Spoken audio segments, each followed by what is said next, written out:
Bom, e chegou a altura de esclarecer as suas dúvidas sobre finanças pessoais. Como sempre, está connosco aqui o António Godinho, embaixador da Exchange. António, olá. Olá, Camilo. Já se percebeu, a maior parte das dúvidas é sobre esta história do imposto sobre o 13º mês.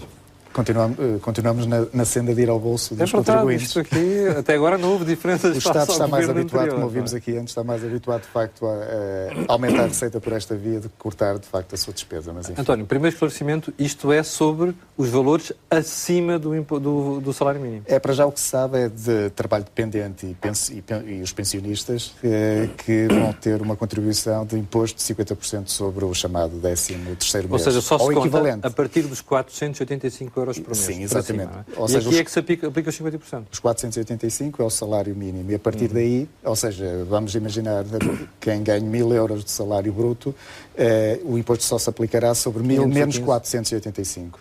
E 515, então aí 50% fica pouco acima de 250 euros. Sim, no caso o valor líquido será de 742, precisamente. Muito bem.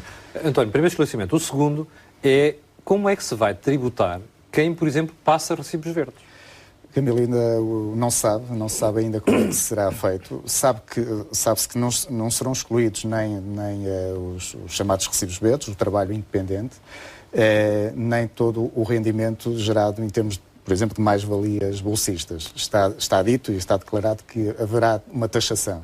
Não sabemos como.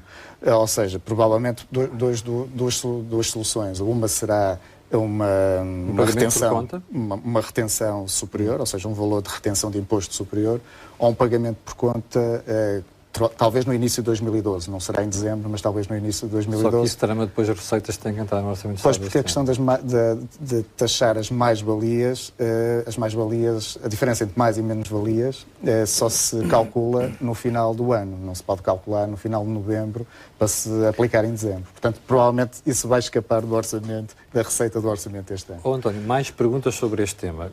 Há alguns telespectadores que perguntam, então o que é que vai acontecer a juros de depósitos a prazo, juros de certificados de aforro, juros de certificados do Tesouro?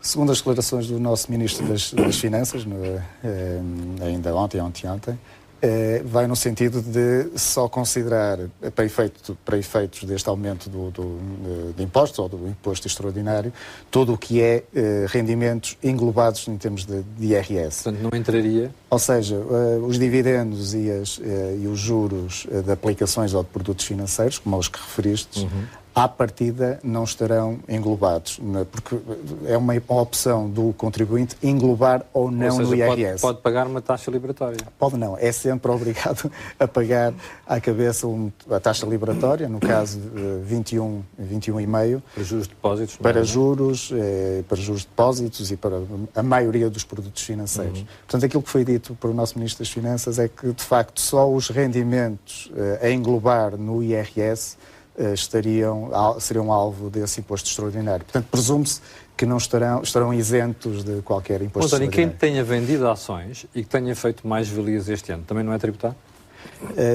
Camilo, nesse ponto está em aberto. À partida, pelas declarações, terá um imposto extraordinário. Mas é aquilo que eu referi antes.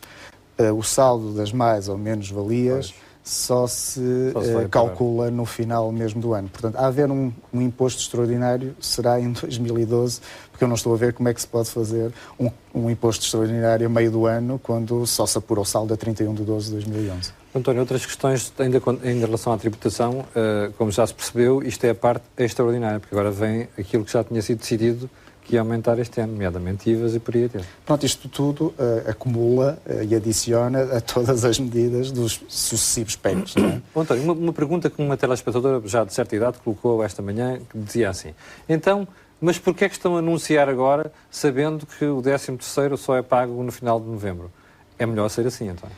Não, é melhor ser assim, até porque isto... As pessoas vão planeando a sua vida. E não é para além dessa perspectiva, em termos do que é a vida das pessoas, e obviamente é importante planear, e nós batemos aqui sempre nesse ponto que é fundamental do planeamento do orçamento familiar, e não apenas gerir a nossa vida no dia-a-dia, no mês. Atrás do prejuízo. Exatamente, normalmente a maioria dos portugueses anda a correr atrás do prejuízo, e o país também, em termos das nossas finanças públicas, mas também como sinal aos famosos mercados. Ou seja, este é um sinal claro de Temos que, um problema, está aqui uma solução. de que estamos a atacar em força e estamos a demonstrar que estamos disponíveis a ir mais além do que aquilo que foi contratualizado com a Troika. No fundo, fazendo um bocadinho, fazendo jus àquela lei de Maquiavel, que é o mal todo de uma vez e o bem aos bocadinhos. Esperemos que o bem venha, nem que seja aos bocadinhos. Ainda no programa do Governo já ficámos a saber que o IMI vai subir e vai subir muito para aquelas que são os prédios, ou melhor, os imóveis mais antigos. Isto também faz sentido, António? Faz sentido, porque, enfim, é uma forma... As matrizes estavam desatualizadas. Estavam desatualizadas, mais uma questão até de justiça e de equidade fiscal. É porque as casas novas pagam muito mais. Exatamente, é mais uma questão de equidade fiscal e de ajustamento à realidade urbana que temos hoje em dia. Portanto, eu não vejo tanto como uma necessidade de taxação adicional, é mais uma justiça fiscal. E deixa-me só referir, ainda na componente fiscal, que nós não referimos e tivemos algumas questões também nestes últimos dias, relativamente aos dividendos, que é sempre um tema associado às ações. Os dividendos, como podem ser ou não englobados em termos de IRS, enquanto as mais-valias estarão à partida com um imposto extraordinário, é possível que os dividendos possam estar isentos desse imposto extraordinário, porque são possíveis de serem englobados, mas não é um obrigatório englobamento. Não há uma obrigação de englobar no rendimento. Muito bem. António Godinho, voltamos a ver-nos na próxima semana. Com certeza.